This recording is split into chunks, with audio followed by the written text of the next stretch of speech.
Seja bem-vinda, Paula. Muito obrigado por ter topado participar aqui do Cupocast. Obrigada pelo convite, Alex. É um prazer rever o seu rosto depois de tantos anos. Para o pessoal que não sabe, a gente estudou no mesmo colégio, né? Como é um colégio onde tinha até um número razoável de coreano, mas você sempre acaba conhecendo todo mundo meio que por nome, mesmo que não tenha grandes amizades. E eu e a Paula, a gente estava sempre em lados opostos, porque ela estava nas primeiras salas por colocação de nota e eu estava nas últimas, né? Eu era uma nerd reprimida, mas eu sabia a cara das pessoas. Vamos lá, Paula. A gente pede sempre pro pessoal que está participando aqui do programa fazer aquele constrangedor Chagisoge, onde eu peço para você fazer uma autoapresentação, coisa resumida sobre você que você acha que seria legal dos nossos ouvintes saberem. Tá, qualquer coisa você pergunta, tá? Porque às vezes eu falo meio cortado. Meu nome é Paula Kim, eu sou descendente de coreanas, nasci no Brasil. Meus pais se conheceram aqui, casaram aqui também. Sou filha do meio, a última mulher, então eu tenho um pouquinho mais de liberdade para fazer as coisas, aí explica muita coisa de mim. Sou formada em cinema na USP e depois eu fui para a Coreia estudar cinema também, numa universidade que chama Korea National University of Arts, Hanyejeong, né, em coreano. Tem uma produtora pequena que chama Sankapur Filmes. E eu trabalho hoje como diretor e roteirista também para outras produtoras. É isso. Boa, a gente sempre fala que a autoapresentação geralmente é um resumo, uma apresentação mais humilde. Eu dou uma stalkeada nas pessoas antes, né? E vou te falar assim, hoje é o segundo episódio onde essa parte de fazer essa stalkeada foi muito fácil, porque no episódio passado do Bruno Kim, quando ele se candidatou a vereador, ele já tinha feito um site explicando quem é ele, e no seu também você tinha um site explicando quem é você. E isso me facilita muito, você não tem ideia, né? Para alguém que sempre esteve nas últimas salas aí do Bandeirantes, isso daí é mamão com açúcar. Vamos lá. Paula Kim nasceu e cresceu em São Paulo, formou-se em audiovisual pela USP e fez pós-graduação em cinema na Korean Arts University. Durante o curso, produziu curtas-metragens, entre eles Chumar e Omtina, que acabaram sendo exibidos em festivais renomados como Palm Springs Short Festival, Festroia e Asian American International Film Festival. Ainda na Coreia, trabalhou junto de diretores celebrados como Park Chan-wook, que dirigiu Old Boy e Lei de Vingança, esse último simplesmente o melhor filme de todos os tempos, segundo a opinião desse podcaster que vos fala. Na verdade, assim, é um resumo do resumo. Tem bastante coisa, bastante curtas, prêmios, portfólio bem longo. A gente tem que colocar, porque a gente é autônomo, né? Então, tá certo, tem que se vender, tem que se vender. Tem que ter freela, então a gente coloca tudo que tem. Tá certo. Vamos começar talvez pelo Lei de Vingança, porque assim, hoje é um daqueles episódios de podcast que eu preciso me segurar para não ficar falando muito só daquilo que eu gosto, para as pessoas também poderem conhecer um pouco no geral. Mas já para aproveitar assim, o tempo e vamos ir direto ao assunto onde eu queria falar sobre o Park Chan-wook, que para mim é um dos diretores que eu mais gosto. Eu não sou um cara técnico, né? Não entendo de fotografia, não entendo de som. Para mim, assim, tendo harmonioso, né? O que eu gosto muito é história das pessoas, dos personagens. Uhum. E é incrível como todos os filmes que ele faz. Pra mim, eu não sei se eu tenho um pouco de um sangue psicopata. Eu falo assim, nossa, é como eu faria. Eu adoro. É como eu mataria, é como eu me vingaria. Entendeu? E aí, pra mim, eu já... O Bong Joon-ho, né, tá super em alta por conta de Parasita e tudo mais, mas pra mim esse cara sempre foi, nossa... Eu também, eu acho o Park Chan-wook muito, muito bom. Eu me identifico muito com o jeito dele. Mas ele é muito louco, porque ele ao vivo, todo mundo fala, ele é um gentleman, né? Ele é muito bom. Mas eu imagino isso. Porque ele é muito... Ele mata de forma muito elegante, entendeu? As pessoas nos filmes deles, né? Eu vi um Twitter há muito tempo atrás, que era de uma coreana falando assim, né? Quando eu falo para os meus amigos brancos americanos que eu quero ver um filme de vingança. E aí eles perguntam, nossa, mas por quê? Você está bem? Você está deprimida? Como você está se sentindo? Por que você quer ver um filme de vingança? Quando eu falo que quero assistir um filme de vingança para minha amiga coreana, mas que você quer vingança de pais, você quer vingança de filhos, vingança de namorado, que tipo de filme de vingança? Ela é uma sommelier de filmes de vingança. E isso resume mais ou menos o Park Chan-wook, né? É muito louco, eu acho que ele tem uma coisa meio da cultura coreana que a gente tem, né? Que é sei lá, uma identidade comum que todo mundo tem muita raiva, né? E reprime essa raiva, né? E até... E uma coisa que os meus Opadã e Anider falavam na Coreia, quando eu estudei lá, eles falavam assim, na Coreia não pode usar chon, né? Não pode usar arma. Então, você tem que matar a pessoa... Você tem que saber matar com uma faca. Não é tão simples, filme, né? Então, isso que é legal, porque você vai alongando o soco. Aquela cena lá do corredor do Old Boy, que ele luta com todo mundo, e aí no elevador sai aquela gotinha, não sei se era do nariz ou aqui, acho que é da cabeça. Pra mim, aquela cena diz tudo, né? Porque, tipo, o cara é invencível, mas assim, ele tem que bater em todo mundo para as pessoas se machucarem. Né? Você tem que cansar. Porque não dá para pegar uma arma igual Indiana Jones e matar, né? Entendi. É mais ou menos isso. Não banaliza essa questão da morte. Eu lembro que tem o filme Tingo, né? O de... Ah, sim, antigo, né? Tem uma cena super famosa que mostra o gangster ensinando os outros gangsters como que se usa uma faca numa briga e que tem que girar, né? E aí eu lembro que quando eu tava na Coreia nessa época, teve um caso de violência escolar onde um menino atacou outro. E ele falou que ele aprendeu a usar a faca com um filme, né? E aí feito aquela polêmica do tipo, o quanto os filmes acabam influenciando ou não as pessoas, né? Eu postei ultimamente, tem um filme que eu gosto muito que não é o coreano, que é o... Depois que eu tive filhos, eu esqueço o nome. Do Brad Pitt lá do... Aquele filme de sempre, que ele é bipolar. Qual é o nome? Clube da Luta? Clube da Luta. Clube da Eu Luta. amo Clube da Luta. Pra mim, Clube da Luta é maravilhoso. Assim, é um dos melhores filmes que existe. Depois de Lei de Vingança. E é bem isso, né? É, tipo assim, tem uma raiva, uma loucura, uma coisa meio comum da comunidade que as pessoas não falam, mas tá lá, tá no presente em todos os lugares que a gente vai, né? Isso influencia um pouco do seu gosto, assim, você gosta disso, mas você produz os curtas que eu vejo que você produz, não. É bem menininha, né? Mas Lei de Vingança, por exemplo... Desculpa.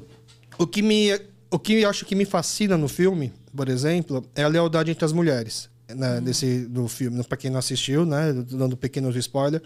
Porque eu lembro da minha mãe, que ela minha mãe ela não gosta de admitir, mas ela foi um pouco rebelde, né? Meu avô casou de novo depois que a minha avó faleceu. Nossa, que raro. E ele, né? na Coreia, eu acho que ele... Ah, não, o avô, não foi o avô. Isso. A minha avó faleceu, aí meu avô casou de novo, e minha mãe não gostou, e ela saiu de casa com 15 anos, e ela foi para Seul, né? Ela do interior foi para Seul, e lá ela morou com outras amigas. Tanto que entre elas, tinha aquela raiva dos homens, eu acho, elas criaram alguns lemas, algumas regras, do tipo assim, se alguém for casar, tem que pagar para poder sair dessa república. Nossa, muito entendeu? bom.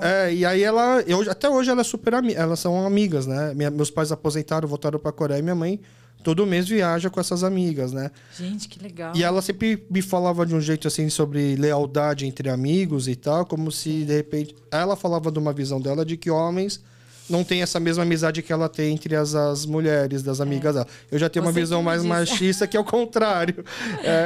Mas isso é uma coisa que me fascina muito no Lei de Vingança. E o segundo, eu sou aquele cara meio chato quando eu vejo o filme, do tipo, mas por que ele tá fazendo isso? Ele é muito burro, ele devia fazer isso. E pra mim, nesse filme, a protagonista, ela faz tudo como eu faria, assim, na minha mente diabólica, né? Ela é inteligente. Ela é uma mulher inteligente, é isso?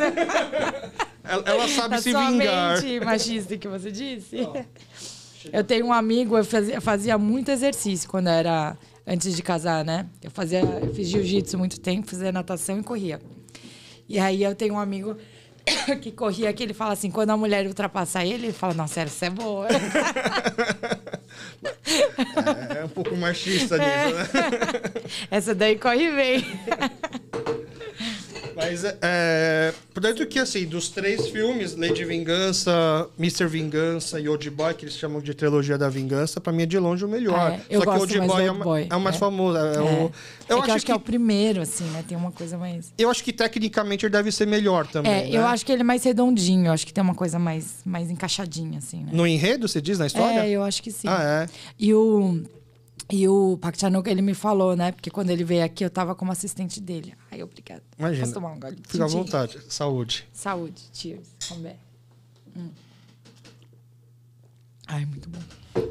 E aí ele falou pra mim que eu acho que Old Boy foi o primeiro filme dele. E aí os coreanos, eles têm muita pressão, né? para fazer o primeiro filme e ser bom. No Brasil você ganha edital, tal, mas na Coreia tem empresas colocando dinheiro, tem a distribuidora fica em cima, a produtora fica em cima. Então ele falou que esse filme ele fez o storyboard. É raro você fazer storyboard hoje em dia. Ele fez o storyboard do filme inteiro. É um livro. Já é baseado em quadrinhos. E ele fez o storyboard do filme inteiro para ele não errar. Entendi. Então, é o grau de perfeccionismo. Eu acho ele mais redondinho também. Entendi. Ele veio pro Brasil por quê? Ele veio para a mostra... Eu vou falar os bastidores, tá? Espero que ele não escute, mas não é nada. Ele veio para a Mostra de Cinema de São Paulo, eu queria trazer ele faz tempo. E essa mostra específica, que eu acho que foi 2015, 2014, não lembro direito. Se procurar na internet, você vai saber a data. Agora eu não vou lembrar exatamente. Mas era uma mostra que era especial, cinema coreano.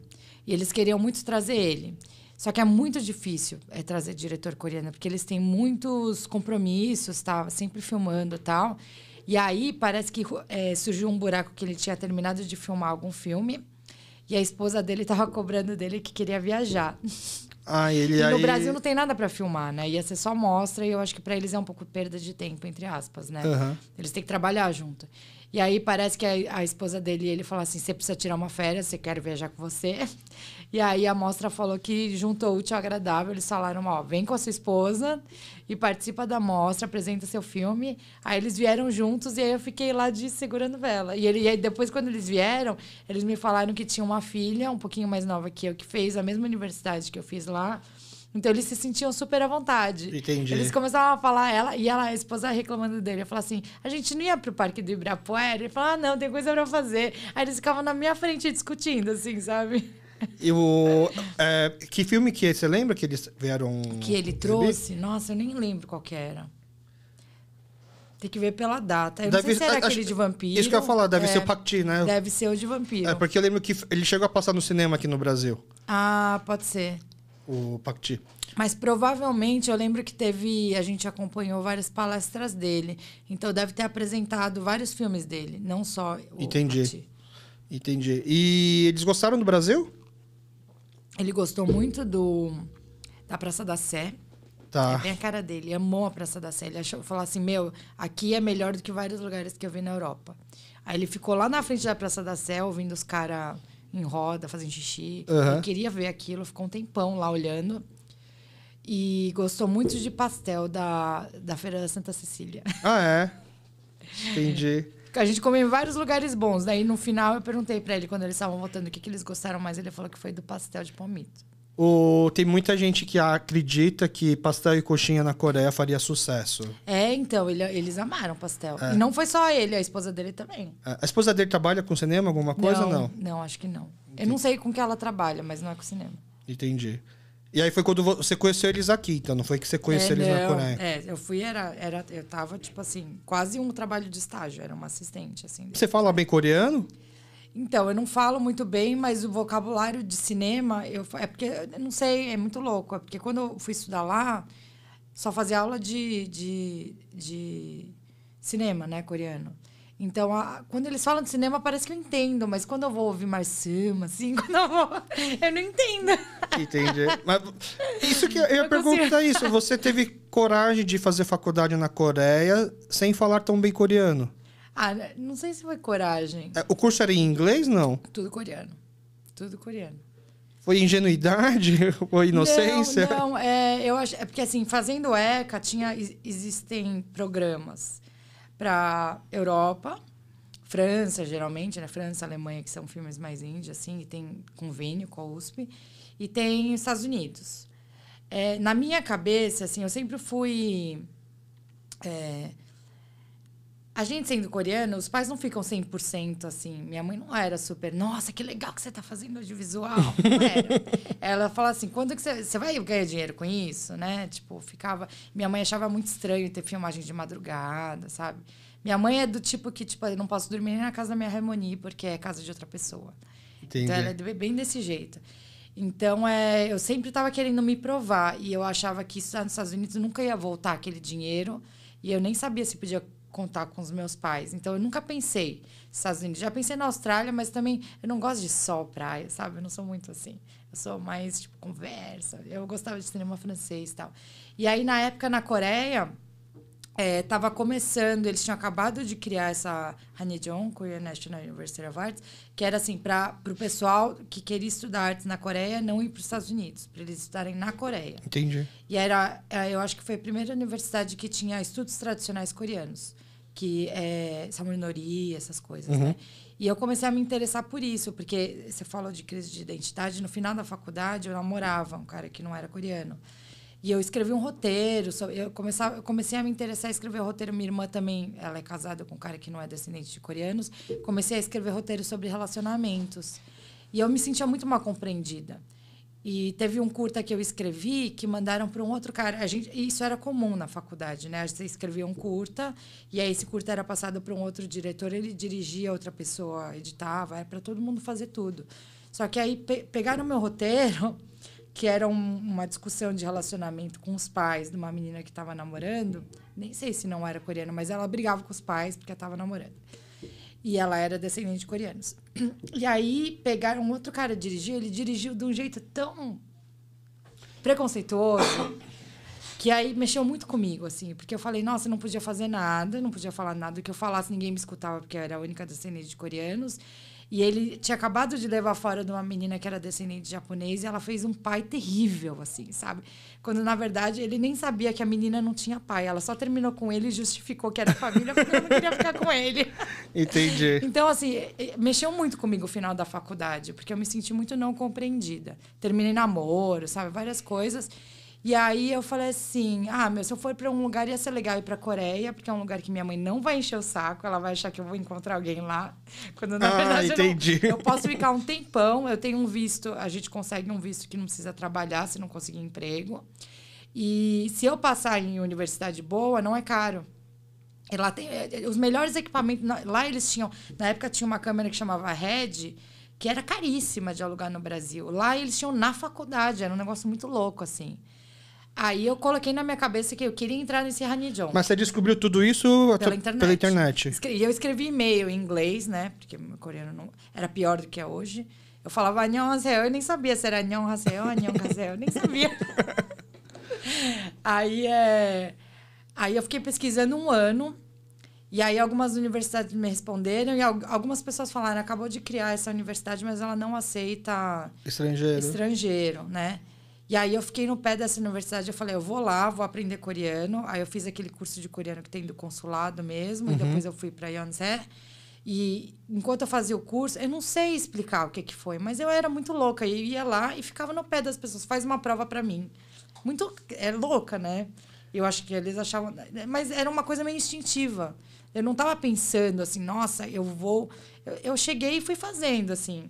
Porque, não sei, era uma coisa meio instintiva. E aí eu cheguei na faculdade e falei, nossa, esse lugar é muito legal. Era tipo uma USP.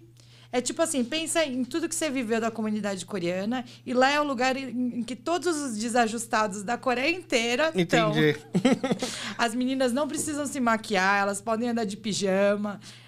Ninguém tá nem aí para o que os outros estão pensando. Coreano. Exatamente. Aí eu cheguei lá e falei, nossa, é aqui que eu quero estudar. E aí foi mó uê, porque aí eu fui pra lá, eu falei pra minha família que eu só ia estudar coreano 3 meses, não voltei, consegui um emprego para dar aula de inglês, continuei lá. Aí minha mãe foi drama, minha mãe veio me buscar, ela veio, começou a fazer um auê, foi falar com esse professor dessa faculdade que fazia a prova, falou, ela não pode passar, ela é mulher. Ó, isso dá uma novela coreana, hein? Dá uma novela. Aí no final deu tudo certo, eles fizeram uma prova especial para mim. Eu fiz a prova igual todo mundo. Uma prova teórica. Tem uma prova que eu devo ter ido mal, que era... Eu não sei explicar, porque foi tudo em coreano. Entendi. Eu não sei explicar o que aconteceu. E eu fiz até o TOEFL naquela... Não é TOEFL, TOEIC. É uma prova coreana, né? TOPIK. E eu tirei 5, eu não sei como eu tirei 5. Hoje eu jamais tiraria 5, porque 5 para mim é uma nota boa para essa prova. Mas eu estudei. O jogo virou, hein? Você sempre em primeiras salas do Bandeirantes. Nossa, o meu coreano sempre foi muito ruim. Na Hangrakyo eu era assim, sempre nas primeiras salas do Bandeirantes. Na Hangrakyo eu era sempre na última sala. Então, não sei, aconteceu alguma coisa lá que, por necessidade, aconteceu tudo isso. Aí, no final, eu acabei passando. Mas lá não foi tão milagroso, porque essa faculdade eles contavam muito com portfólio. E eu tinha portfólio de vídeo. Já tinha os prêmios, da USP. Então, eu acho que isso deve ter contado entendi. muito. E teve entrevista. E aí, depois, quando eu me formei e tal, o Kyosunim de lá, ele falou que eles pensaram muito se eu me passar. E todos os Kyosunim tinham estudado nos Estados Unidos. USC, né, NYU. E eles falaram que o que contou para eles é que, assim, eles tinham muito medo de eu ter depressão. Porque lá é 100% coreano, né? E não tinha americanos, não tinha... Não tinha que opor. Não tinha. Não aceitava. E não era nada ocidental. Eu não tinha nenhuma facilidade em inglês. Só que eles falaram que o que eles lembravam dos brasileiros nos Estados Unidos é que, mesmo não falando nada de inglês, eles estavam sempre felizes. Aí eles falaram, como ela veio do Brasil, acho que depressão ela não vai ter. Eles têm muito medo de depressão. Entendi. Estudante estrangeiro. E aí não rolou depressão. O estereótipo brasileiro te salvou, então.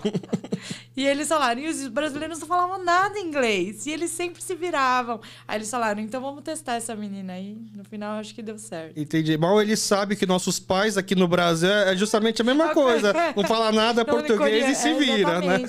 É verdade. Entendi, que legal. E aí o cinema coreano naquela época é uma indústria que estava crescendo já. Estava crescendo. Lá já estava grande, mas não tinha virado Hallyu ainda. Não Entendi. tinha ido para o exterior. Mas, por exemplo, já tinha lançado aquele JSA do Bong Joon-ho, por exemplo, que foi o primeiro grande hit, eles né? estavam tendo um pouco de resposta de festival mais indie, né? Tipo, indie, Festival Cannes, essas coisas, eles já estavam indo. Mas eles não estavam sendo distribuídos, né?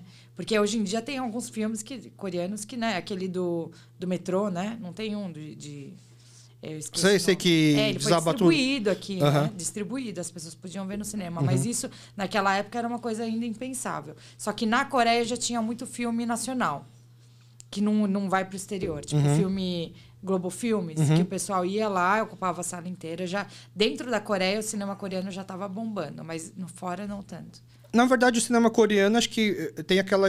Não sei se é lenda, uma história, né? Que até a Coreia do Norte sequestrou o diretor na Coreia. Não, é verdade. É uma história, né?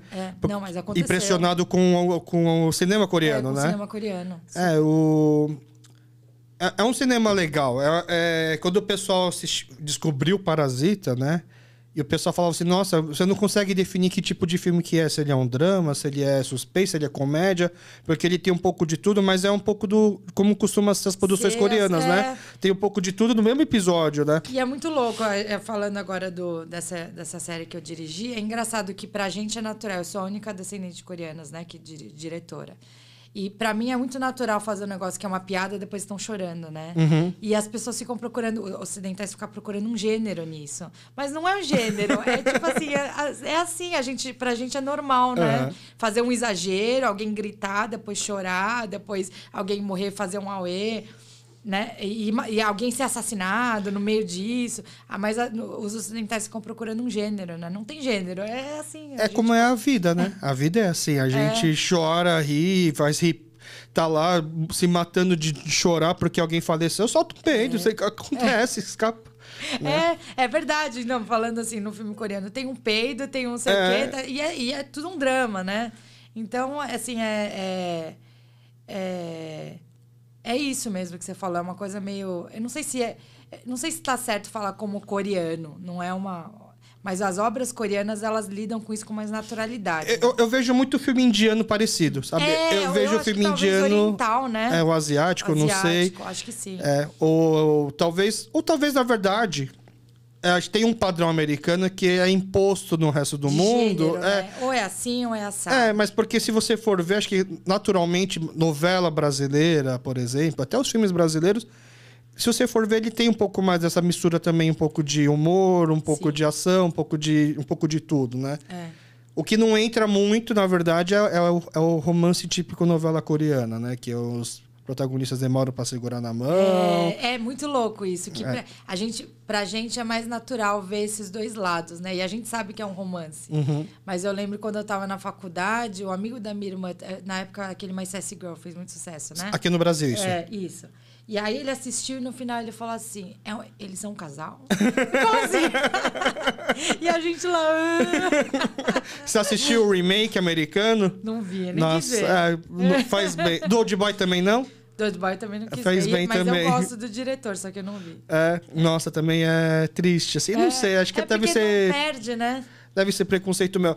Assim como deve ter muita gente agora criticando La Casa de Papel Coreia, né? Que eu não vi, mas eu ouvi gente falando bem, que eles falaram que mistura uma coisa de Coreia do Sul. Não, então, o pessoal que já gosta de novelas coreanas, filmes vão abraçar a ideia, mas eu vejo muito nos comentários do Netflix, perfil nacional aqui no Brasil, fez a postagem divulgando que ia ter. Eu vi de um monte de gente falando assim, nossa, mas é uma cópia. Mas, nossa, que cópia mal feita. Nossa, mudou. Teve gente que reclamando porque tem coisa diferente. Teve gente reclamando que tá igual. E eles estão pedindo, na verdade, para que fizessem uma continuação, a 6ª, 7ª temporada. É que a gente se acostuma, né, com a primeira versão. A gente se apega. Acho que é por isso que talvez eu não goste do Old Boy e do My Sassy Girl, né? Porque joguei a versão americana, porque eu já me apeguei à versão mas tem um elemento cultural, né? Eu acho que os coreanos têm um elemento cultural muito forte eu gosto muito de um filme que chama Closer, não sei se você já viu, que é americano. Sei. Eu não assisti, mas sei qual que é. E é um monte de discussão, assim, quase um teatro. É com o Jude Law, né? Jude Law. A Julia Roberts, né? Gosto muito. Aí, quando eu fui pra Coreia, eu falava desse filme pros meus opinions. Eles falaram assim, esse filme é legal, mas ele é meio irreal, né? Porque eles ficam falando de relacionamento. Assim. Quem conversa de relacionamento, conversa desse jeito? Eu falei, não, eu? Entendi. Tanto que, não sei se você sabe, tem filmes brasileiros que teve o remake coreano.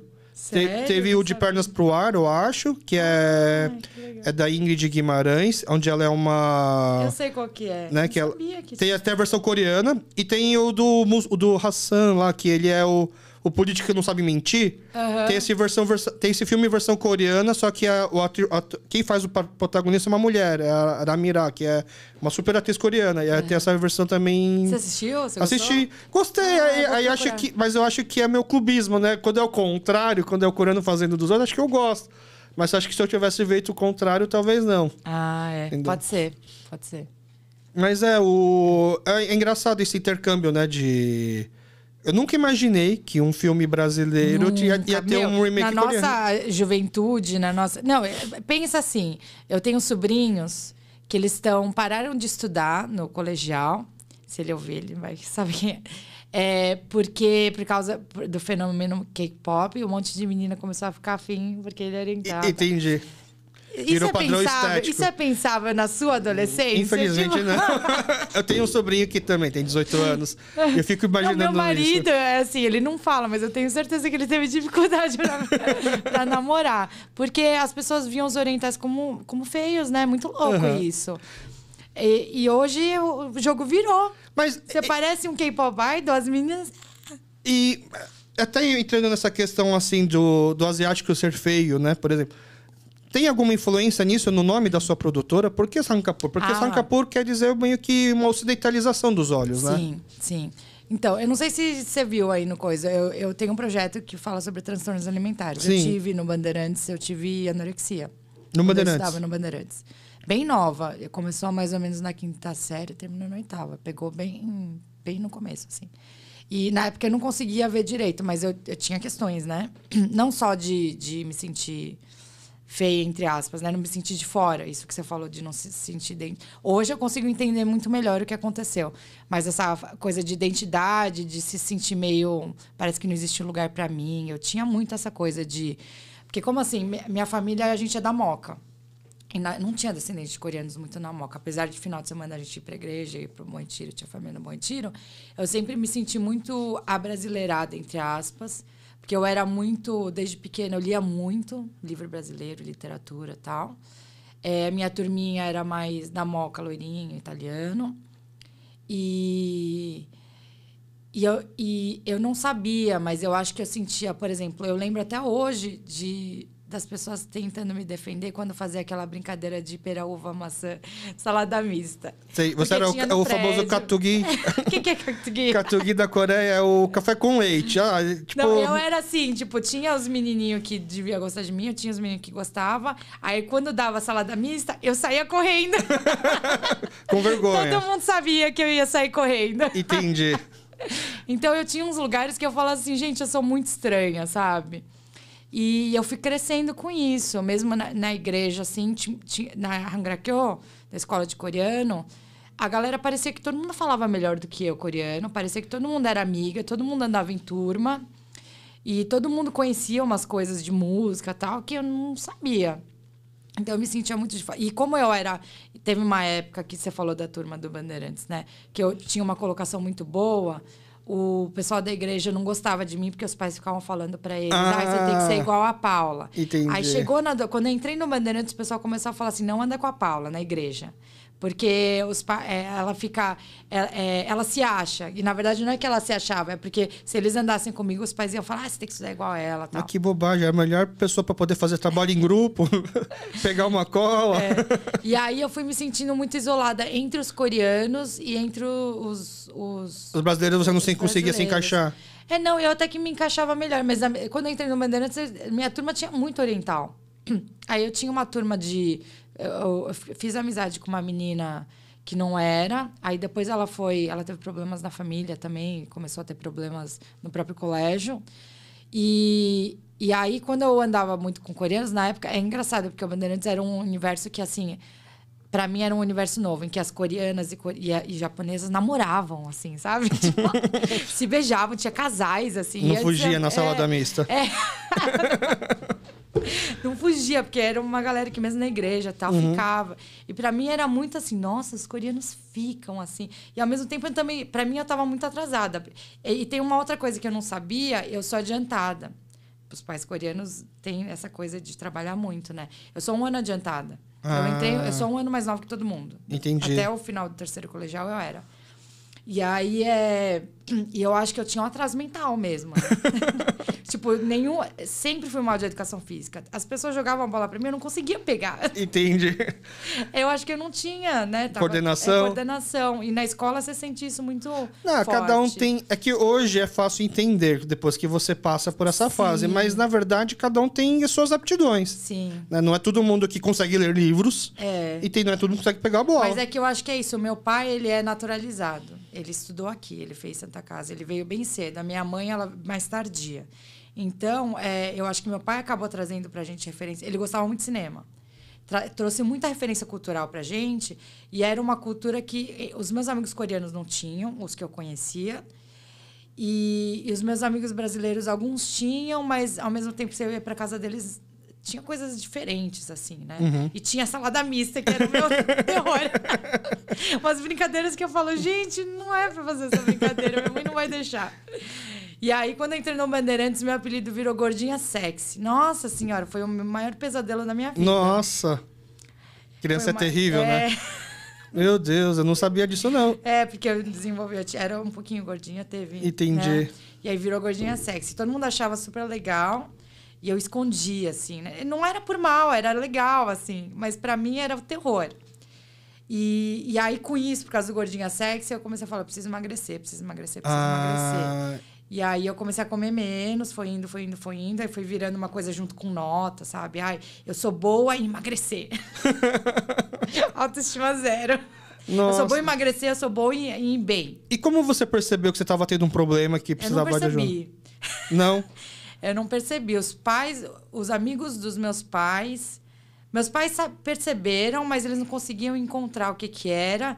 E, ao mesmo tempo, na época, eles trabalhavam... Eu tenho 2 irmãos. Eles trabalhavam muito para pagar o colégio, né?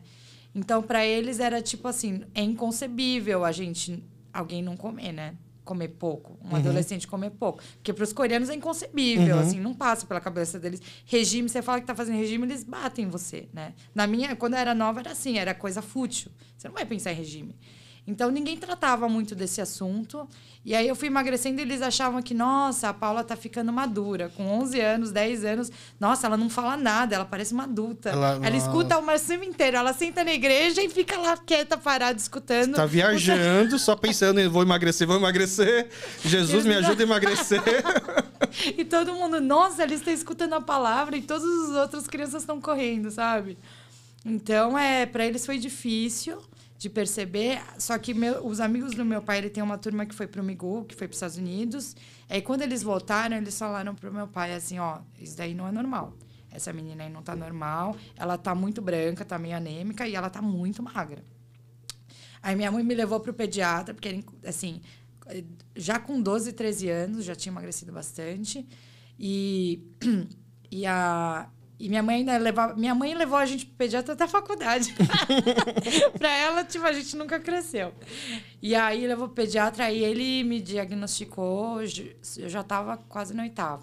Mas aí, pra você ter uma ideia do quanto foi sério, eu entrei na 5ª série com... Eu lembro até hoje do peso, né? Com 54 quilos. E na 8ª eu pesava 34. 34? E eu era a primeira do colégio nessa época. Nossa, eu acho que eu nasci com 34. Então, assim, foi uma época muito louca. E também não existia psicólogo, então, psiquiatra. essa é uma outra pergunta que eu ia fazer. Porque, tudo bem, o médico ele pode falar assim, ó, ela tá magra, ela tá anêmica. Mas quem vai te tratar isso é na cabeça. É na cabeça. E você teve algum acompanhamento? Os seus pais tiveram assim... Não, eles levaram tudo, só que eles levaram sem entender direito. A minha mãe fez tudo, na verdade. Ela que levava, né? Meu pai, ele tentava sempre levar a gente para restaurante caro, né? Tentar criar uma vaidade. Eu acho que meu pai tinha um entendimento melhor do que a minha mãe, só que ele lidava mais difícil. Para ele era mais difícil ver que eu... Aceitar. Assim, aceitar, sentar na mesa, aceitar e ver que, tipo, eu não tava comendo, pra ele era muito difícil. Eu sempre fui filhinha do papai, assim, sabe? Meu pai sempre foi... A protegida? Bracinho e tal. Isso porque é filha do meio, geralmente é o esquecido. Né? Eu me senti esquecida, mas eu acho que pela família ficar... ela é mulher mais nova, meu pai me mimava bastante. Então, para ele foi mais difícil de lidar. Então, eu acho que ele não teve reações muito, né, muito racionais. Aí minha mãe me levou pro médico, me levou pro psiquiatra, mas minha mãe não entendia psiquiatra, ela achava aquilo um terror. Não entendia, tipo, o que ela vai conversar com essa senhora, né? Não pode falar comigo, né? Exatamente. Ela achava assim, por que não resolve logo em casa? Não resolve isso.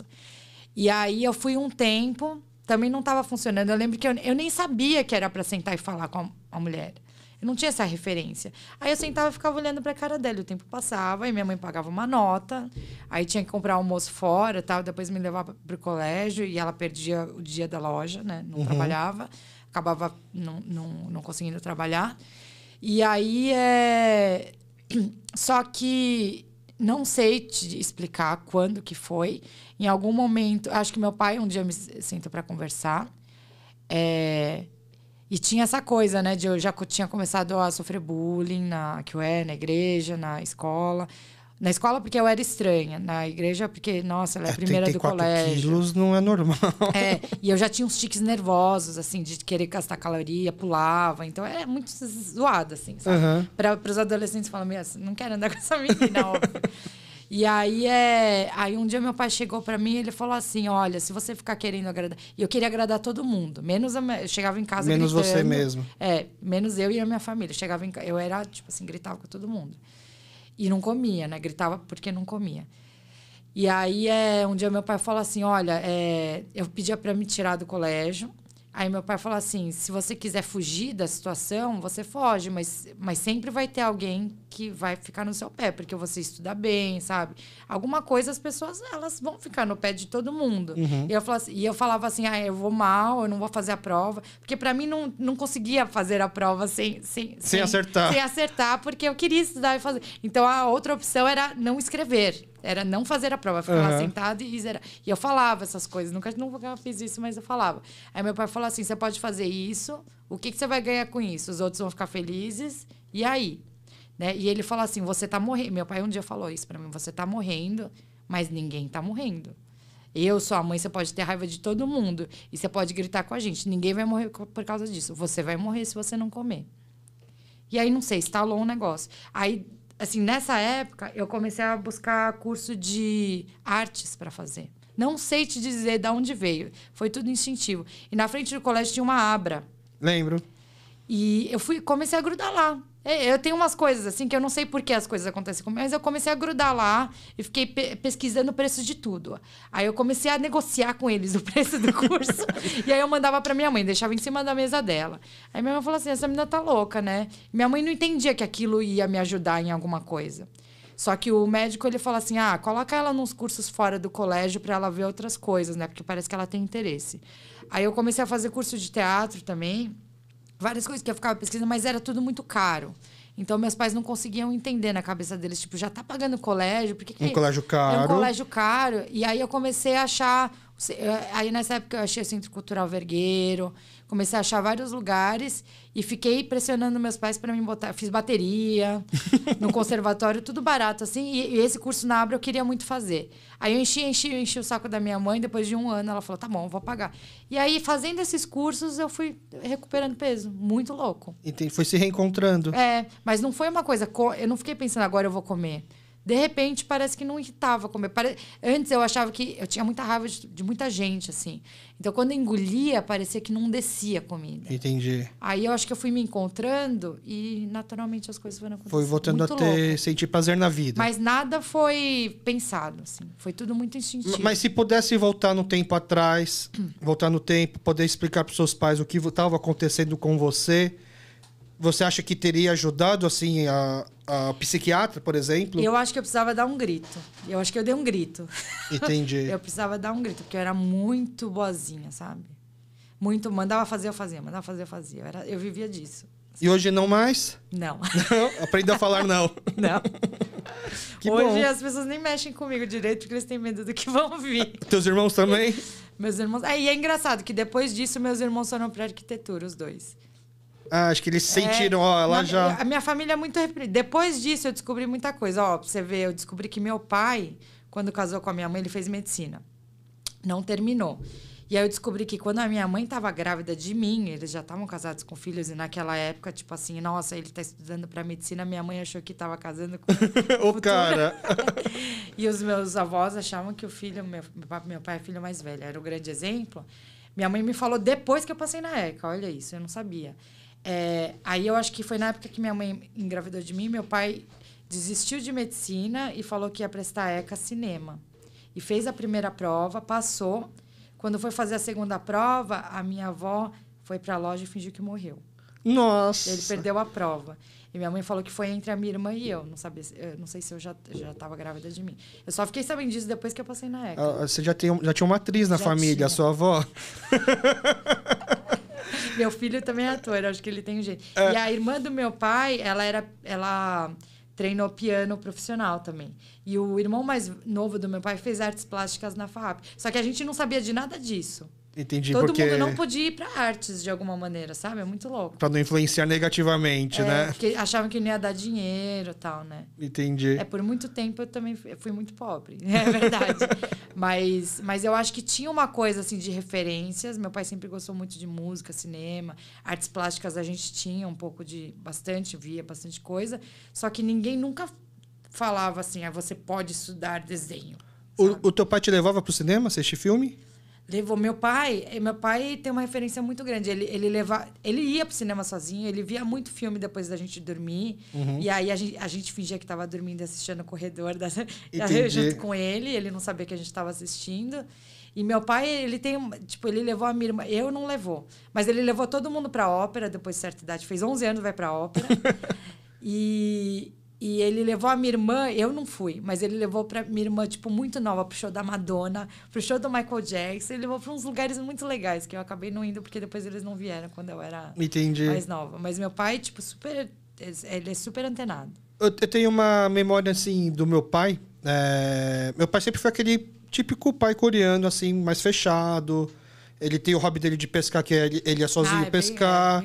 Meu pai nunca ia pra essas coisas, ele ia pro cinema. Então, aí eu não sei o que aconteceu. Um belo dia, eu tinha acho que 10 anos, meu pai do nada me levou pro cinema. E assim, acho que foi a primeira vez que eu fui no cinema, se bobear. Não foi a primeira vez, mas assim, foi a primeira vez que eu lembrei que eu fui com ele. Ele me levou pra assistir Tartaruga Ninjas, né? E aí... Que é muito legal. É muito... Assim, pelo tudo uma experiência nova de ir com meu pai no cinema, Tartaruga Ninjas virou meu desenho preferido, Né? E aí eu assisti o Tartaruga Ninjas com ele. Voltei pra casa, minha mãe ainda tinha feito macarrão com salsicha, tipo, prato de criança. Eu falei, nossa, hoje é tipo, o melhor dia da minha vida.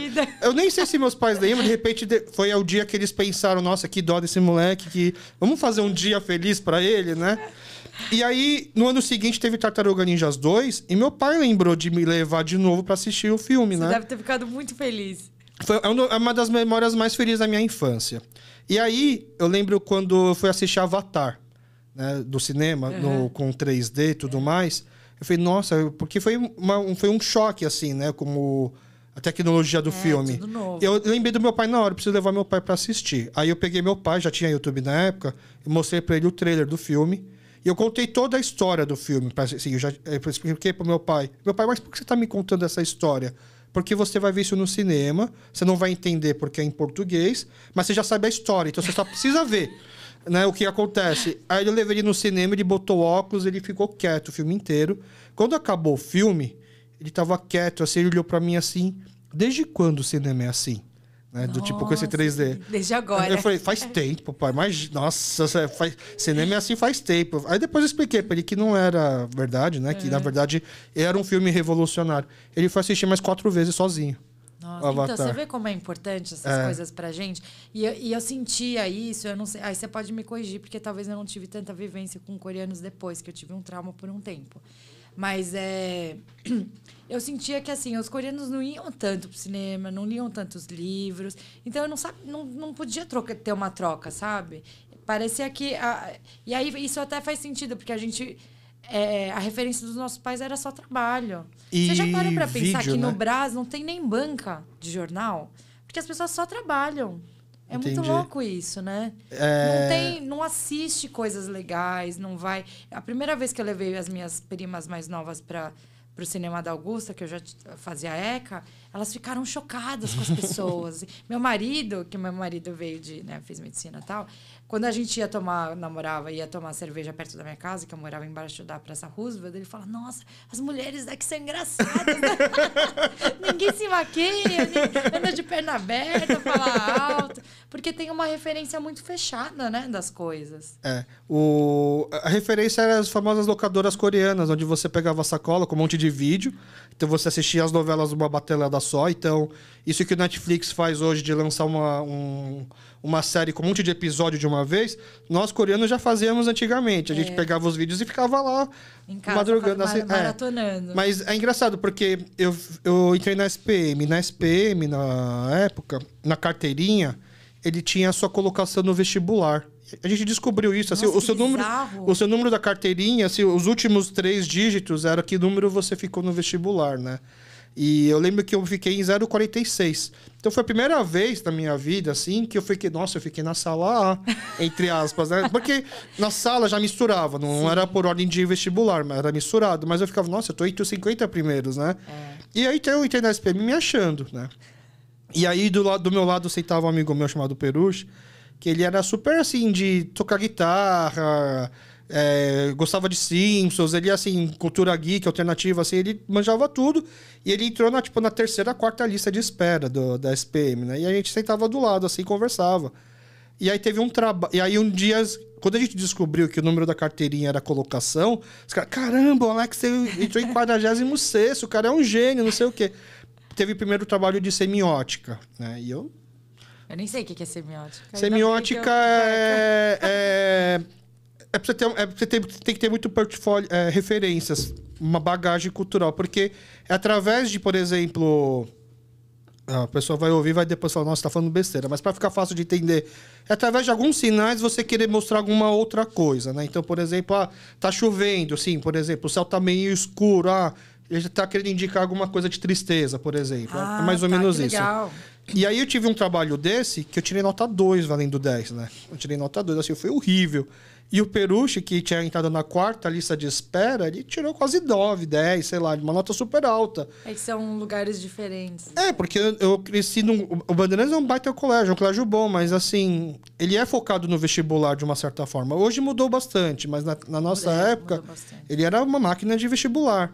Né? Então, ele fez o papel dele de me botar dentro da faculdade. Agora, ter toda uma bagagem cultural para poder fazer um trabalho buscando referências. Eu não sabia quem era Chico Buarque, eu não sabia nada. Eu tenho uma amiga que fez escola americana. A gente foi fazer uma produção uma vez, viajou uma produção de vídeo, ela é descendente de coreanos. E aí o pessoal tava ouvindo umas músicas, é a primeira vez que ela ouviu. Eu falei, nossa, que louco, porque fez escola americana, né? Eu fui música brasileira, MPB. Mas eu acho que eu acabei aprendendo porque eu entrei na ECA também.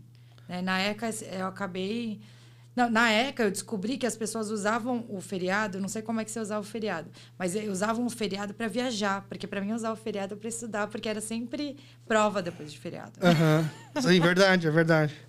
Só que o pessoal aproveitava, né? Não ficava bitolado nos... Falou, nossa, você viajava antes no feriado, não tinha prova depois? Para mim, o Bandeirantes, na época de colégio, o melhor dia era o último dia de prova. Que a gente marcava, assim, acabava a prova, ou quando era muito novo, era ir pro shopping, comer McDonald's, ver filme e ficar do Playland. Mas era muito legal, porque pegava o ônibus, a gente ia pro outro lado da cidade, tomava sorvete não sei onde. Eu nem sei se meus pais tinham ideia do que a gente fazia nessa época. Não tinha. Vai saber Meu agora. Meu marido falou que ele fez Bandeirante mais velho que a gente. Ele falou que ele dirigia. Eu falei, gente, que loucura. O meu irmão começou a dirigir com 13, 14 anos. Então, é muita loucura que a gente fazia antes. Os pais deixavam a gente fazer umas coisas loucas. Os meus pais deixavam meu irmão dirigir cedo, porque de sábado, vai fazer você oficina de costura. Então, era isso. E eu falei pra minha irmã, eu lembro que eu fazia uma coisa muito legal, que eu ia pra casa da minha meu Canimobu, e ele tinha rapadura na casa deles, né? Louco. A gente comia rapadura e fazia botão. E eu achava tão legal aquilo. Casei a roupa, você disse? Tinha uma máquina de botão verde, assim, que você fazia assim, fazia botão. E a gente ficava vendo quem fazia mais rápido. Aí eu pensei com a minha irmã, falei, nossa, eu tava trabalhando. Trabalho infantil já. E eu achava muito legal. Você pode botar no seu site, trabalho desde os 8 anos fazendo botão. É muito louco. É que a gente cresceu meio que na raça, né? Assim, a gente fala... Não, e a gente fala da gente, mas imagina como é que devia ser para os nossos pais. Não devia ser fácil. Então, é que hoje em dia é muito normal você ouvir alguém falando assim, na minha época era assim, assim, assado, a gente não tinha esses problemas. Essa geração de agora é muito fraca. Mas, na verdade, a gente cresceu cheio de problemas. Cheio de problemas. Você tá contando aqui pra gente... Nossa, muitos problemas. E graças a esses problemas, hoje eu tenho uma vida muito boa, sabe? Eu às vezes, assim, não é que eu acho que devia acontecer, mas... Ainda bem que eu consegui resolver cedo, porque depois minha vida ficou muito boa. Que você se conheceu. Comparado com vários amigos meus, falou, nossa, minha vida começou a ficar boa, muito, saí da faculdade, foi tudo legal, sabe? Tudo. E só lembrando que tudo isso surgiu porque eu perguntei por que Sankapur Filmes. Exatamente. E aí você vê como virou minha produtora. Sankapur também, eu abri a produtora por causa do meu primeiro filme que eu vou lançar agora, que meu primeiro filme fala de uma menina que tem transtorno alimentar, que eu tinha que tirar isso do sistema, né? E eu só ganhava verba depois que eu saí da faculdade, depois que eu voltei da Coreia, eu queria fazer meu primeiro filme, tem um monte de história, tem um monte de argumento e tal. Eu só ganhava dinheiro para fazer isso daí, que é a minha vida. Entendi. Que é o que o pessoal achava. Nada. Mas que bom. Mas que deve ser alguma o mais coisa. autêntico, né? E aí foi bom, porque depois que isso saiu do meu sistema, olha como as coisas... É coincidência, eu não sei explicar com palavras, mas assim, eu terminei esse filme, casei e engravidei. Meio que desbloqueou as coisas. Desbloqueou tudo. E comecei a ganhar esses trabalhos super engraçadinhos, sabe? Que é esse de K-pop e tal. Financeiramente ficou melhor. Tudo ficou melhor, assim. É muito louco isso. Tem um pessoal, coach, né? Que faz mentoria, assim, que fala que às vezes para você deslanchar, falta desbloquear algumas coisas que estão te travando, que são muitas vezes necessidade de aceitação, por exemplo, né? E uma vez que você começa a entender que não precisa disso, que você por si só já é o suficiente, que aí começa Isso que você falou de autoconhecimento, autoaceitação, parece uma coisa, hoje em dia se fala, né, tal, mas nossa, liberta muito. É um começo, é tipo um renascimento, né? Quando você passa por um processo assim, agora você está fazendo uma coisa que você gosta. Você deve ter as suas necessidades. Você consegue se perceber diferente, não consegue? Seu dia parece que é diferente, não é? Você não sente isso? Exato. Então, é muito isso. Quando graças ao sofrimento que eu tive antes, a minha produtora falou isso pra mim. Ela é uma senhora de 69 anos. Ela falou assim, você sofreu muito na sua vida. Agora, você só tá tendo coisa boa. Porque resolveu. Se não tivesse resolvido, não ia ser. Então, eu não falo que assim, a gente tem que passar, eu não penso assim, você tem que passar por dificuldade para ser feliz. Eu acho que não. Mas se resolver, se você conseguiu resolver, parece que tudo deslancha, sabe? Na verdade, não é que você precisa passar por dificuldade, você precisa resolver as dificuldades. Exatamente. Que dificuldade você vai passar qualquer hora. Exatamente. E isso que a gente está fazendo agora, né? Eu falei da minha irmã também, essa coisa da representatividade. Eu não conseguia ver por que eu queria fazer audiovisual, né? Mas você vê como é louco isso, porque hoje eu vejo que eu tinha uma séria questão de representatividade, de me ver. Os livros que eu lia, eu adorava. Eu nunca estava na história. Eu só lia. Eu nunca... Tipo, não tinha ninguém igual a minha família nas histórias. Não tinha ninguém com os meus problemas, com as minhas questões. Mas eu adorava ler. Tudo que eu assistia, eu consumi muito audiovisual quando eu era nova. Adorava. E eu lembro hoje, olha que louco. Eu estava entrevistando umas meninas, eu tenho esse projeto de transtornos alimentares. 10 anos atrás, eu estava entrevistando umas meninas que eu estava fazendo um documentário sobre isso, né? E aí eu achei um documentário britânico que eles pegam uma menina que é descendente de coreanos, ela não sabe que ela tem um transtorno alimentar, a família dela não sabe, e ela faz exercício assim, tipo assim, 24 horas por dia, com 13 anos. Um dia eu acho esse documentário de novo, tá no YouTube. E aí pergunta para ela assim, o que você quer ser quando crescer? Ela fala assim, a Cláudia Schiffer. E, tipo, você fala, gente, que absurdo. A gente que vê fala que é absurdo. Pra ela tá se esforçando pra ser a Cláudia Schiffer, sabe? Tem o inglês, que ele faz várias operações querendo parecer coreano. Já viu falar? Eu já vi isso também. Você vê como as coisas são loucas. É a mesma coisa, né, com outra cara. Uhum. E aí, eu lembrei disso. Quando eu vi esse documentário, eu falei, nossa, um dia eu falei com a minha amiga do colégio, quando eu tava no Bandeirantes, quando eu tava nos 34 aí, eu falei um dia pra ela, falei assim, nossa, você tá muito magra. Todo mundo falava pra mim que eu tava muito magra. Eu falei assim... Eu emagreço, mas eu continuo com gordura no meu olho. Porque você tem um buraco, eu não tenho. Não é surreal? E eu nunca percebi que isso era uma questão de representatividade. Eu só lembrei disso quando eu vi a menina, anos depois, fazendo um projeto sobre isso. Eu vi a menina no documentário. Eu falei, devia ter visto esse documentário com 10 anos. Será que ia impactar dessa forma? E né? você acaba indo para essa área. Eu acabei indo para uma área que agora você vê, tipo assim, muita gente vê eu como diretora. Nessa equipe que eu estava, tinha muitos orientais, né? Porque a produção demandava isso. E você vê muita gente te admirando de um jeito diferente por você ser oriental, sabe? Então você vê que até, tipo. Não é que eu tenho que olhar o meu comportamento e tal, mas você vê o quanto você representa para algumas pessoas, sabe? É muito louco isso. Quando era moleque, eu era apaixonado por gibi, né? Eu também adorava. E tanto que assim... Turma da Mônica, eu gostava. Começou com Turma da Mônica, né? E Turma da Mônica, queira ou não, de uma certa... Na nossa época, ainda não tinha o do Contra e o Nimbus, que são os asiáticos hoje, Sim. né? Mas mesmo assim, naquela época, eu já achava legal, porque eu via perfis diferentes de crianças. Mas eu me encontrei muito nos gibis do X-Men. Porque o X-Men era o quê? Eram pessoas diferentes, né? Dentro de um orfanato, né? E cada um com suas mutações, né? E aí eu ficava pensando assim, nossa, só falta um asiático. Aí eu brincava de inventar o X-Men coreano, por exemplo. O X-Men, que tipo de poder que ele poderia ter, como seria... Eu descobri recentemente que o Hulk era oriental. O Hulk é oriental, né? O Hulk? Parece que o Hulk é oriental. Nunca soube que o Hulk era oriental. O Bruce Banner? Acho que não. Alguém me falou que o Hulk era oriental. Ou eles botaram o oriental agora, que aí agora eu confundi. Ou talvez seja aquela questão da raiva dele explodindo, né? Por isso que falam que ele é asiático. Mas eu acho que talvez seja uma versão nova que eles fizeram o Hulk oriental. Hoje em dia tem muito, por exemplo, aí saiu um filme recentemente da Marvel chamado Eternals. E dentre os personagens tem aquele Ma Dong-seok, né? Que é o ator coreano fortão, que fez o Train to Busan. Ele é o cara forte, assim. Preciso lembrar, eu vi esse filme, eu preciso lembrar quem é. Ele é um dos que morre no filme, porque a mulher dele tá grávida e ele é o cara fortão. Eu sei quem é, eu sei. Em inglês ele virou Don Lee, né? O nome dele em inglês, Sim. né? E ele faz parte dessa equipe do Eternals, assim. Ele tem um papel até que razoavelmente grande, assim, nesse filme. E aí eles lançaram os brinquedos dessa série. E eu pensei, putz, acho que eu não sou muito fissurado em boneco, essas coisas, mas acho que eu compraria o boneco do Ma Dong-seok Porque ele é um coreano e ele foge do estereótipo K-pop, porque ele não é magrinho, branquinho, tem cara de ajoshi mesmo, né? Me identifico um pouco com ele. Eu compraria o bonequinho dele. E aí eu vou na loja procurar e a minha decepção, justamente o boneco dele não vende.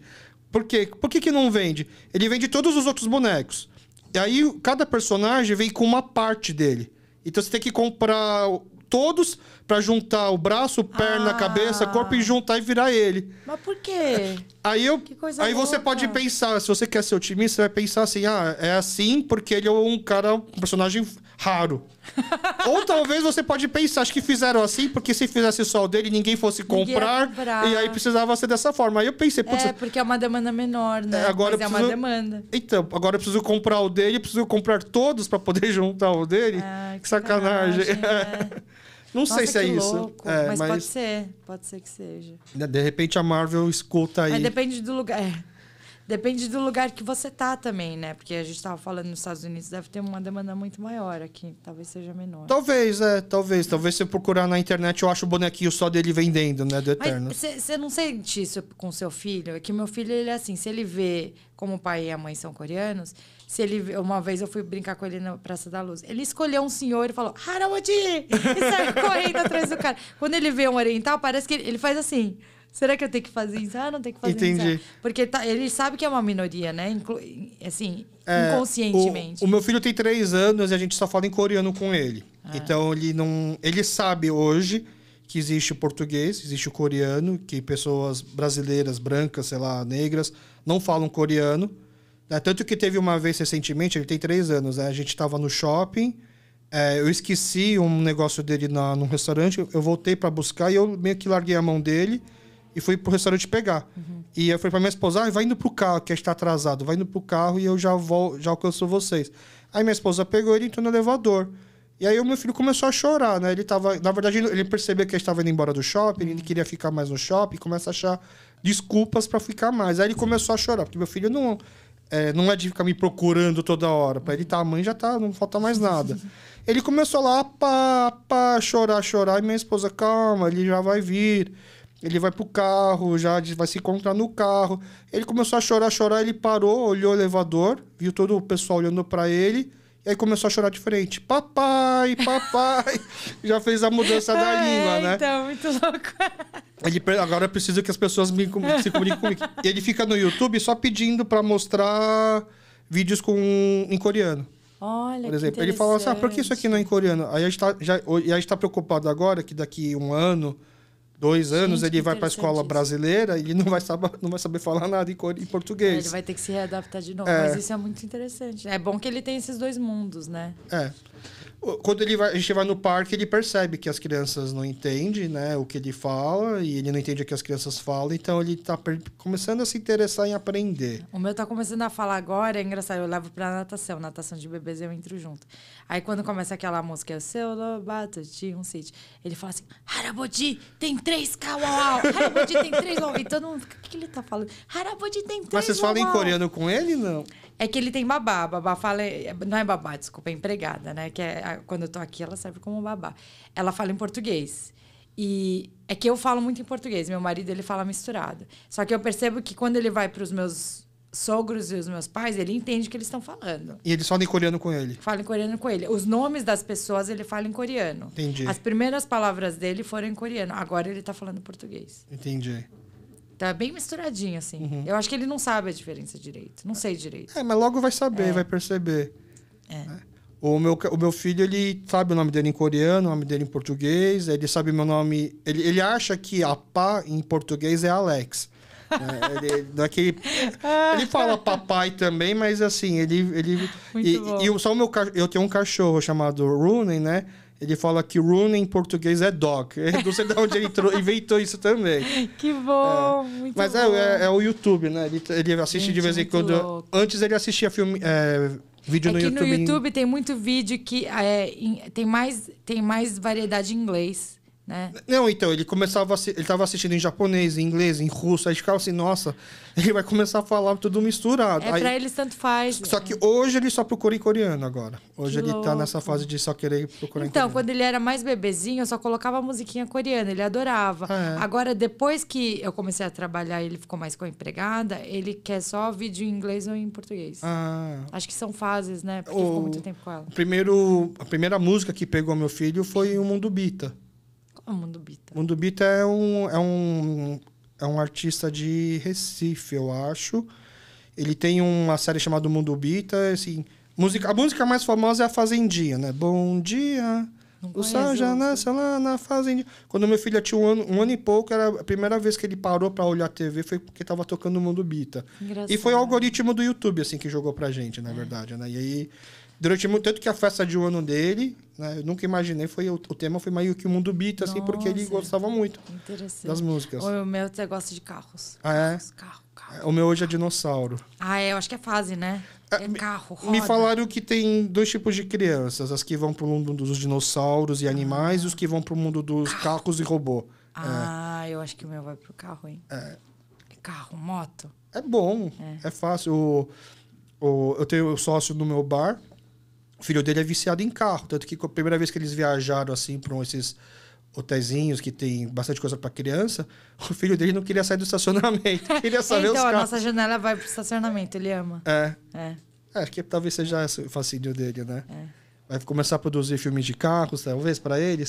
Eu comecei a aprender muito de carro. Eu achei que meu filho é um gênio, eu não sei se ele é um gênio, porque ele olha o carro e ele sabe.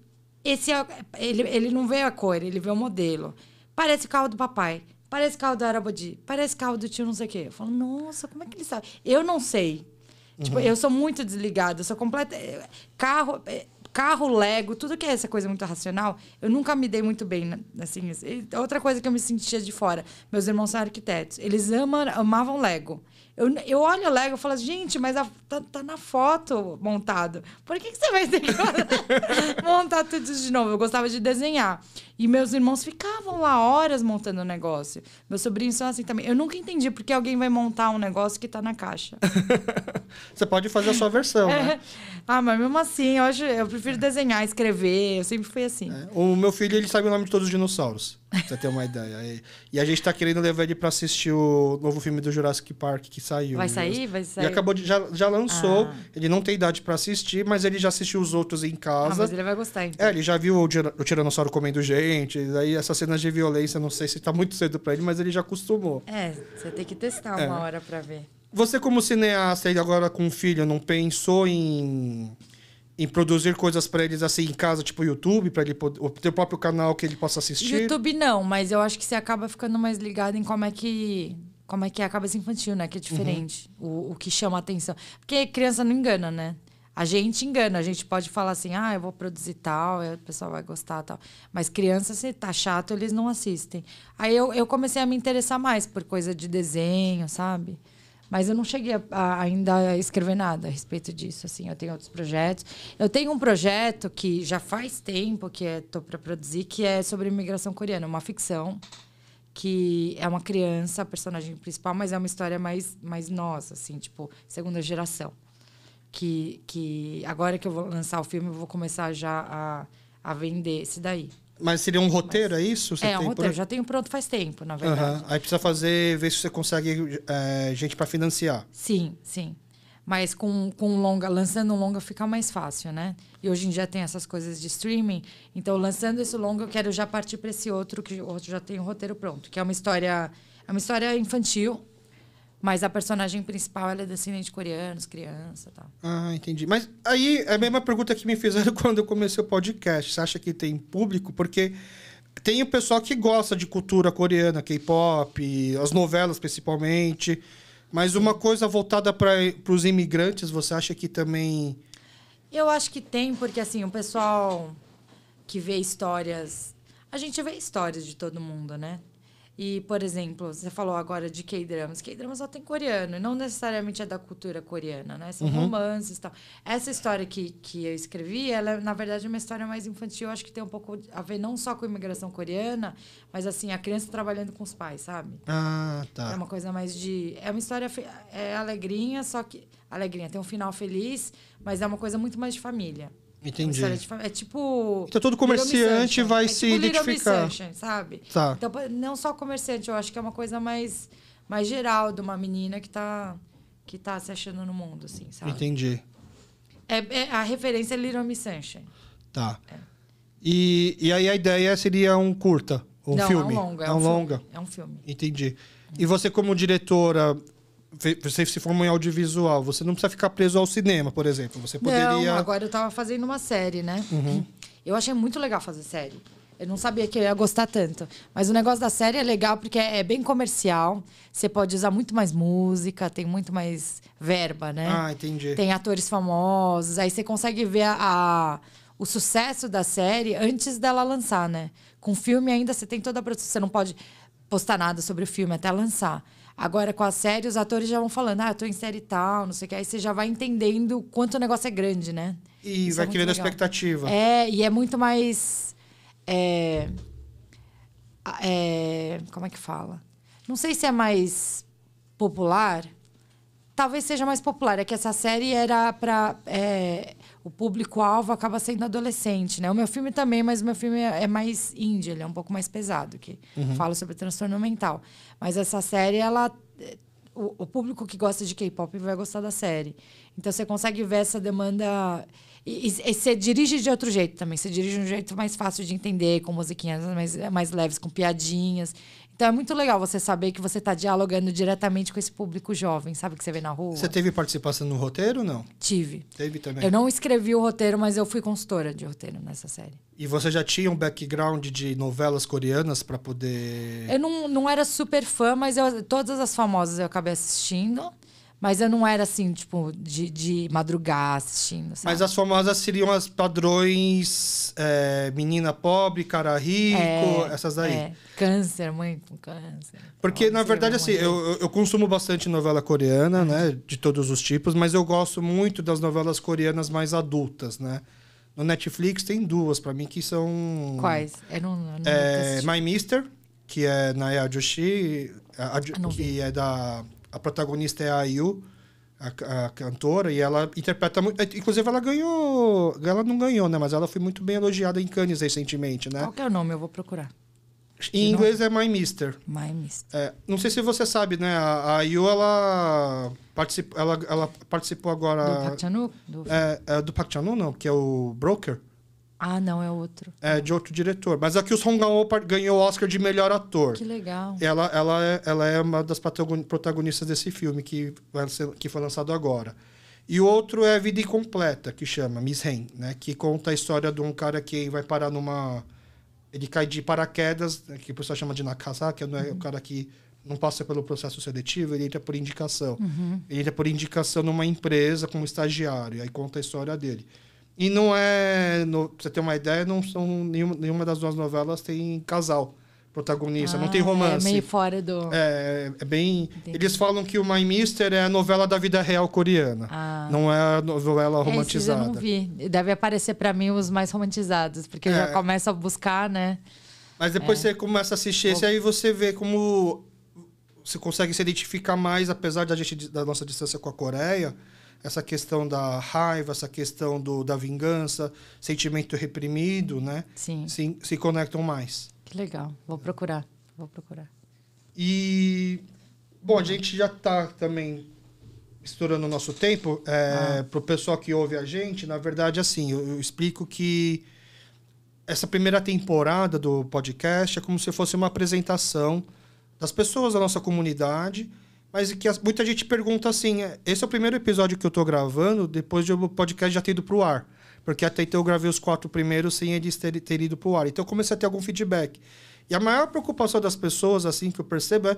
Nossa, mas vai ter tanta gente, assim, para você entrevistar, né? Para você chamar. Eu acredito que sim. A minha lista inicial tinha umas 50 pessoas. Eu acho que não tem fim de pessoa. E agora com essa série você vai ter um monte de gente para entrevistar. Com assuntos novos. Não, exato. Mas a ideia, na verdade, é não preciso necessariamente chamar a pessoa só para falar dela.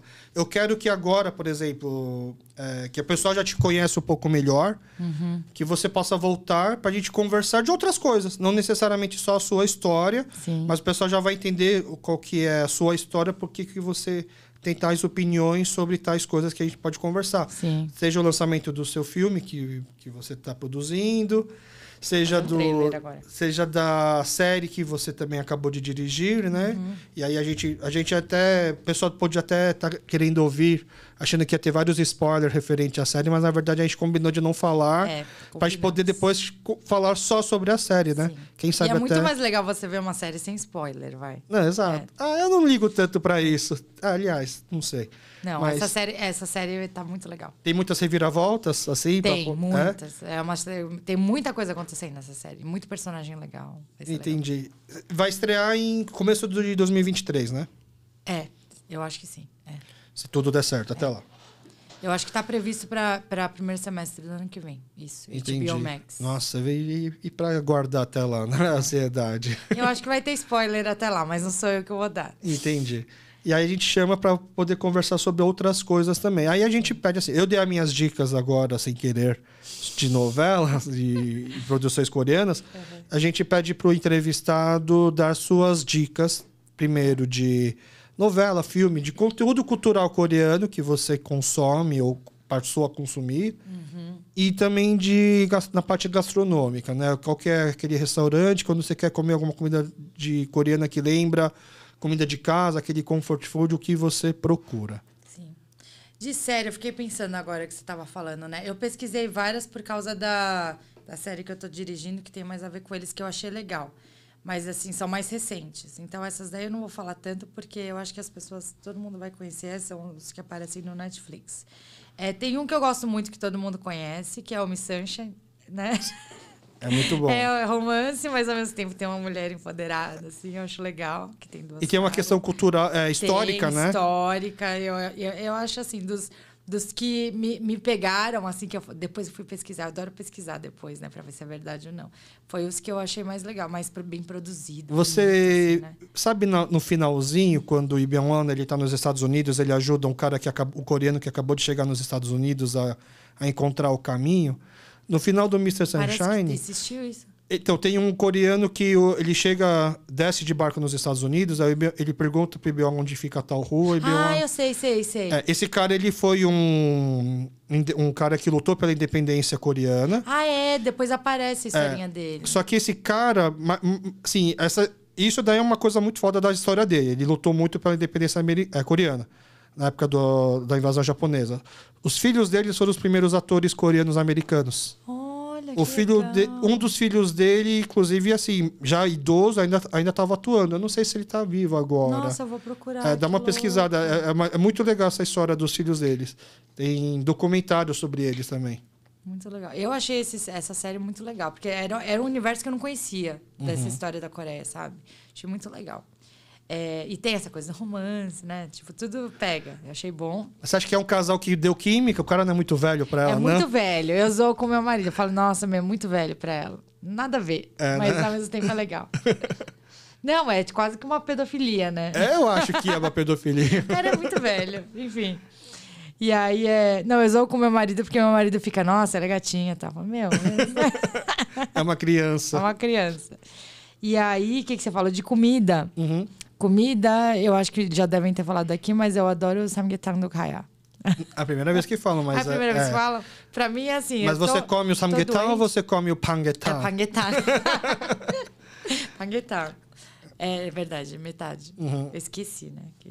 É o prato que cura, né? Nossa, maravilhoso. Eu tô passando mal, tô com começo de febre, é a melhor coisa que tem. Inclusive, a atriz, uma vez ela tava gripada, eu mandei pra ela gostou pra caramba. O pangetang? Nossa, ele realmente é. Isso que é um pangetang que ele não tem o ginseng, né? Que, na verdade... que é difícil de fazer, aqui no Brasil não tem, mas lá na Coreia...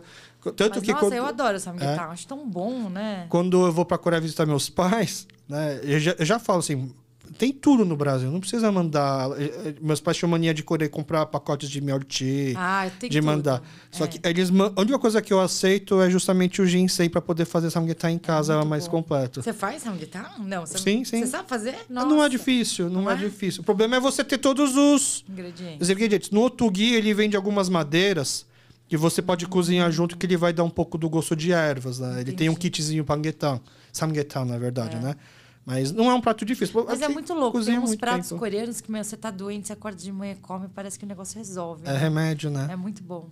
Cura ressaca. Eu gosto desses ensopados, assim, sabe? É o que eu sempre apostei. Eu acho que os ensopados coreanos vão conquistar o mundo ainda. Tipo, o sucesso que os lamen fazem, o kukbaba, assim, pra mim, você vai ver. Também acho muito bom. Ótima dica. Você estava comentando do Mr. Sunshine, né? Da atriz, da Kim Tae-ri, né? Que é o marido acha ela bonitinha, que ela é muito nova. Aí entra uma outra... Eu, de novo, puxando pro Park Chan-wook, né? É o último filme. Não é o último filme. Mas o Agashi, né? Isso. Eu acho esse filme tão bom, mas tão, assim, ferrado, que eu fico com dó do pessoal que não é coreano quando assiste, porque não consegue perceber quando tem a mudança do japonês pro coreano, das línguas. Porque na legenda não aparece, né? Tá falando em japonês agora, em coreano. Não, o filme é tão bom que alcança essas pessoas, né? Mas eu acho que é uma riqueza a gente conseguir entender essas entrelinhas, sabe? Porque eu percebi isso com os outros diretores. Quando a gente estava dirigindo agora, falava de referência de série. É engraçado como uma coisa que é muito rica para mim, que eu tento colocar nas direções quando eu dirijo coreano, é a coisa da idade. E é muito difícil. Eu não sabia como era difícil para ocidental entender. E eles acham que, assim, nossa, é um bullying dos mais velhos com os mais novos. Mas não é, porque os mais velhos têm muita responsabilidade. Só que eles têm muita dificuldade de entender essa lógica, né, das coisas. Quando eu vejo as séries da Netflix coreanas com a legenda em português, eles não traduzem opa, não apoiam o nome. Nessa série que vocês estão produzindo, a língua principal é qual? Isso você pode falar? Então, foi dirigida nas duas línguas. Eu só não sei se o canal vai, quando vier para o Brasil, a parte do Brasil, eles vão fazer dublagem. Isso a gente precisa entender por lá. Mas foi dirigido nas línguas originais e está bem metade. Entendi. Legal. Que é muito louco, né? Nossa, como é pensar que você vai ver uma série em português e coreano junto? Fala junto, sabe? E aí, nós vamos ser privilegiados de poder entender um pouco. Né? Por mais que você não entenda todo o coreano. Pra ter essa versão, liberar a versão bilíngue, sabe? Tô torcendo. Porque é uma riqueza diferente, né? Quando fala por exemplo, eu falava com os atores, né? Quando eles estavam bravos. Fala o nome inteiro, né? Da pessoa quando tá brava. E em português é diferente, né? Você fala de outro jeito, você só fica bravo. Lá não, eles traziam essas coisas culturais muito legais. Que você fala o nome inteiro quando tá bravo, fica quase uma novela mexicana, né? Você fala o sobrenome da pessoa, né? Isso é muito legal. Entendi. Bom, vamos segurar, então, para não ficar falando sobre essa série. Vamos deixar para falar sobre ela quando estiver mais próxima. Sim. Ou a gente pode fazer até um preview da série antes de ser lançada, quando já puder falar mais dela. E depois o que você achou quando ela foi. Você sabe se ela vai no ar os 10 de uma vez ou vai uma vez cada semana? Isso ainda vai ser decidido. Você assina HBO Max? Eu não sei qual é o esquema deles. Eu acho que lá é um de cada vez, não é? Ou é tudo acho que varia. Depende do... então depende quando eles compram séries que já foram produzidas, eles lançam de uma vez. Não precisa ficar botando. Não, mas essa é a produção deles. Talvez vai sair um de cada vez, então. Entendi. Netflix é sempre a temporada inteira, né? Não, tem séries que vai um episódio por semana. Então depende. Tem uma série agora coreana chamada Our Blues, que tá no Netflix, que tem o Lee Byung-hun. Alguém me falou dessa série. É uma série adulta também. É uma série já mais não é romantizada para público adolescente. Na Coreia já acabou. Só que aqui eles estão lançando 2 episódios por semana. Entendi. Isso depende do canal. Isso eu não sei qual Entendi. É a lógica. Bom, até lá a gente já vai ter mais ideias. Aí eu peço para você voltar com novidades, assim, tanto da parte do podcast quanto da parte dos seus trabalhos. Sim. E a gente marca para não estender demais também a nossa conversa hoje, tá bom? Beleza. Muito obrigado. Obrigada, Alex. Valeu. Obrigada pela cerveja.